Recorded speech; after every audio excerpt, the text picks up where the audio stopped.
गणातिसेवितं कपिध्वजम्बूफलचारुभक्षणम् उमासुतं शोकविनाशकारकं नमामि विघ्नेश्वरपादपङ्कजम्। ओम नमश्चंडिकायै।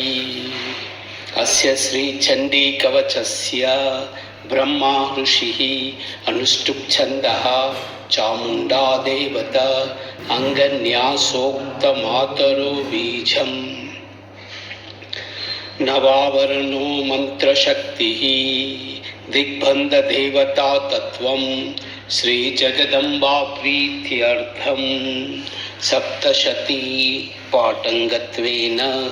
जपे विनियोगः। ओम नमश्चंडिकायै। मार्कंडेय उवाच ओम यद्गुह्यं परमं लोके सर्वरक्षाकरं नृणां यन्न कस्यचिदाख्यातं तन्मे ब्रूहि पितामह। ब्रह्मोवाच अस्ति गुह्यतमं विप्र सर्वभूतोपकारकं देव्यास्तु कवचं पुण्यं तच्च वरुणस्य महामुने। प्रथमं शैलपुत्री च द्वितीयं ब्रह्मचारिणी तृतीयं चंद्रघंटेति कूष्मांडेति चतुर्थकं पंचमं स्कंदमातेति षष्ठं कात्यायनीति च सप्तमं कालरात्रीति महागौरीति चाष्टमं नवमं सिद्धिदात्री च नवदुर्गा प्रकीर्तिताः। उक्त्या नेतानि नामानि ब्रह्मणैव महात्मना अग्निना दह्यमानस्तु शत्रुमध्ये गतोरणे विषमे दुर्गमे चैव भयार्था शरणं गता। न तेषां जायते किंचित् अशुभं रणसंकटे नापदं तस्य पश्यामि शोक दुःख भयं नहि। यस्तु भक्त्या स्मृतानूनां तेषां वृद्धि प्रजायते। एत्वां स्मरन्ति देवेशि रक्षसे तन्न संशयः। प्रेतसंस्था चामुण्डा वाराही महिषासना अंद्री गज समारूढ़ा वैष्णवी गरुडासना माहेश्वरी वृषारूढ़ा कौमारी शिखिवाहना लक्ष्मी पद्मासना देवी पद्महस्ता हरिप्रिया श्वेतरूपधरा देवी ईश्वरी वृषवाहना ब्राह्मी हंस समारूढ़ा सर्वाभरणभूषिता इत्येता मातरः सर्वा सर्वयोगसमन्विता नानाभरणशोभाढ्या नानारत्नोपशोभिता दृश्यन्ते रथमारूढा देव्या क्रोधा समाकुलाः। शङ्खं चक्रं गदां शक्तिं हलं च मुसलायुधं केटकं तोमरं चैव परशुं पाशमेव च कुन्तायुधं त्रिशूलां च शारङ्ग आयुधोत्तमं दैत्यानां देहनाशाय भक्तानाम् अभयाचय धारयन्त्ययदानीतं देवानां च हिताय वैः। नमस्तेस्तु महारौद्रे महाघोरपराक्रमे महाबले महोत्साहे महाभयविनाशिनी त्राहि मां देवि दुष्प्रेक्षा शत्रूणां भयवर्धिनी। प्राच्यां रक्षतु मामैन्द्री आग्नेयाम् अग्निदेवता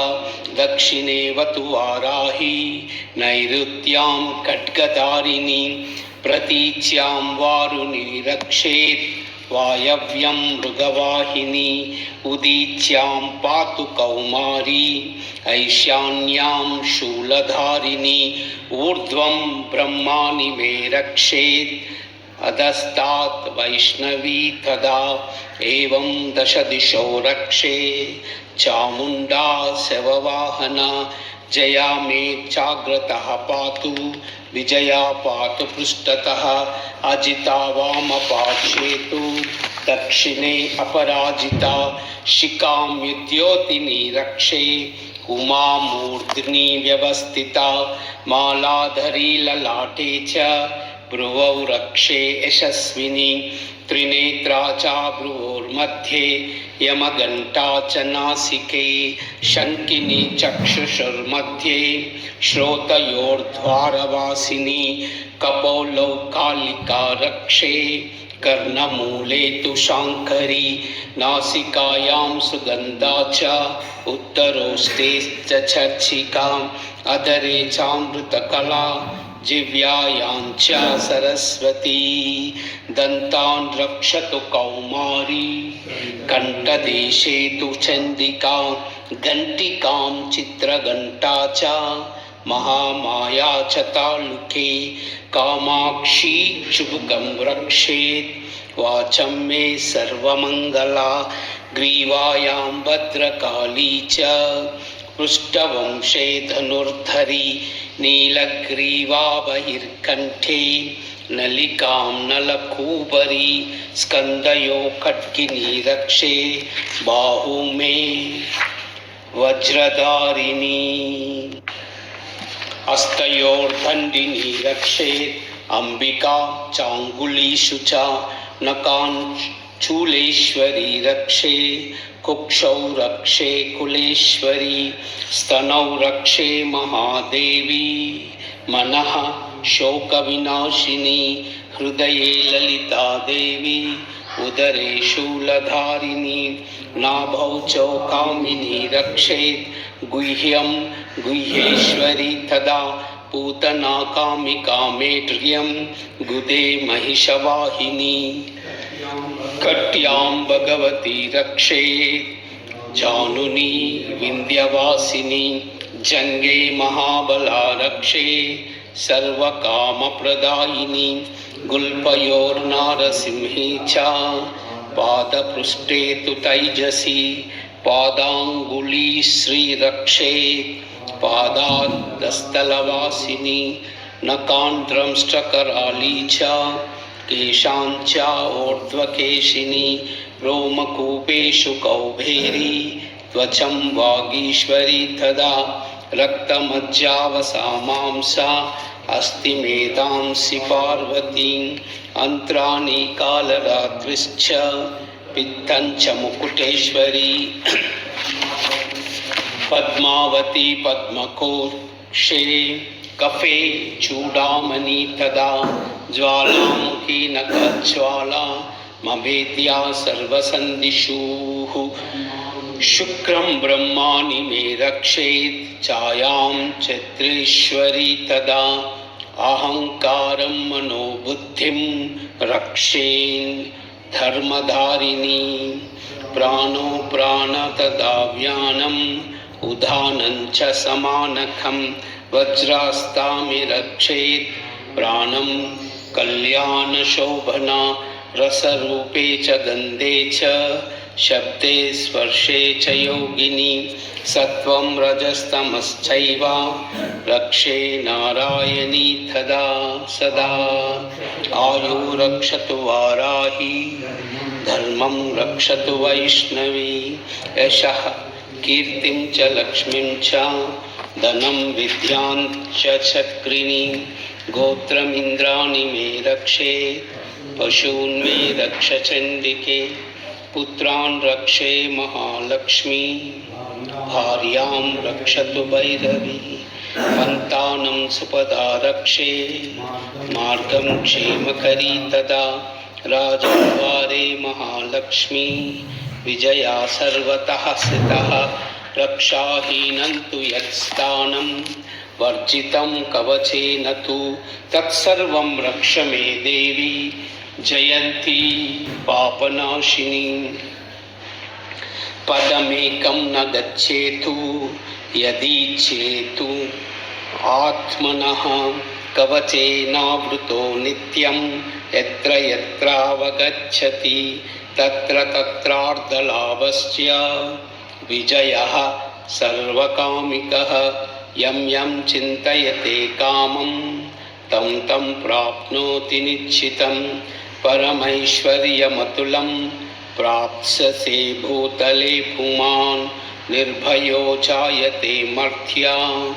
संग्रामेष्वः पराजितः त्रैलोक्ये तु भवेत् पूज्या कवचेनावृता पुमान् इदं तु देव्या कवचं देवानामपि दुर्लभं यः पठेत् प्रयतो नित्यं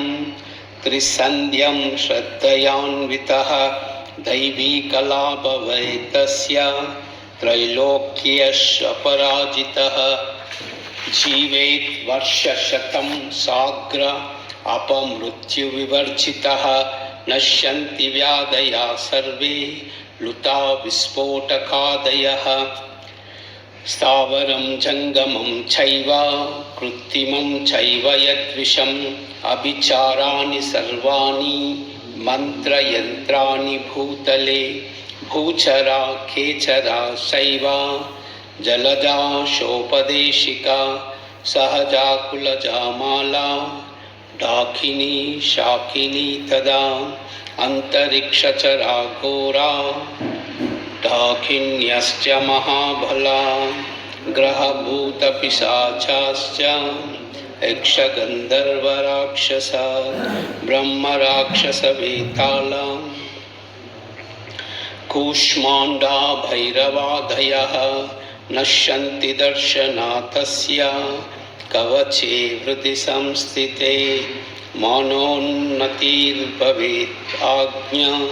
तेजो वृद्धिकरं परं यशसा वर्तते सोऽपि कीर्तिमण्डितभूतले जपेत् सप्तशतीं चण्डीं कृत्वा तु कवचं पुरा यावत् भूमण्डलं दत्ते सशैलवनकाननं तावती तिष्ठति मेदिन्यां सन्तति पुत्रपौत्रकी देहान्ते परमं स्थानं यत्सुरैरपि दुर्लभं प्राप्नोति पुरुषो नित्यं महामाया प्रसादतः लभते परमं रूपं शिवेन सह मोदते।